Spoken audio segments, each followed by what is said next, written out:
I talk a lot in my clinic visits about the concept of reversibility, that weighs really heavily onto decision making, that if something feels reversible, then that is a different decision making space as compared to something that doesn't feel reversible. And so giving families that tool to ask their doctors, how reversible does this problem seem, right? Or how will we know, when will we know that this is a problem that is likely to be reversible based on the treatments that we're doing? And then if we don't know that information, should we check in about that again tomorrow? Or will it be next week before we should talk about it again?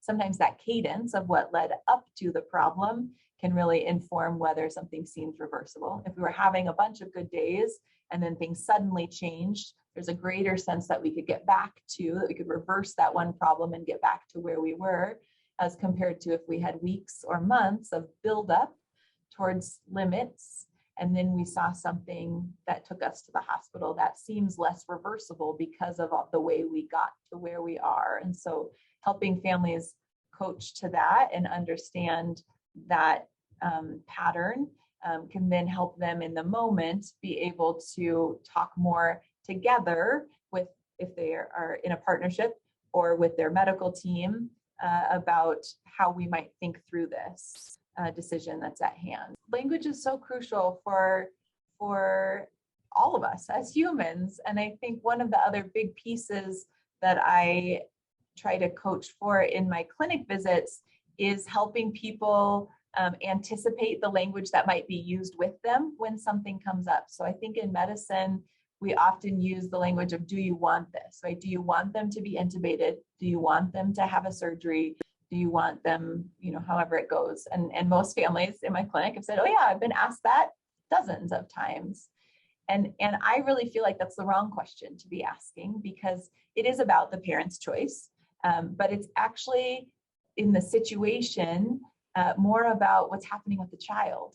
And so I tell them, when you hear that question next time, say, aha, there it is. Let's put it to the side.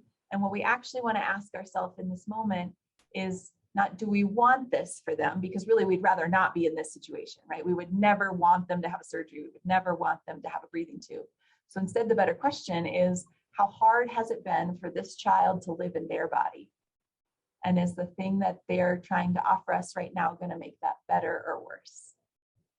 Because that's what we want. We want them to live better in their body. We don't want them to have a breathing tube.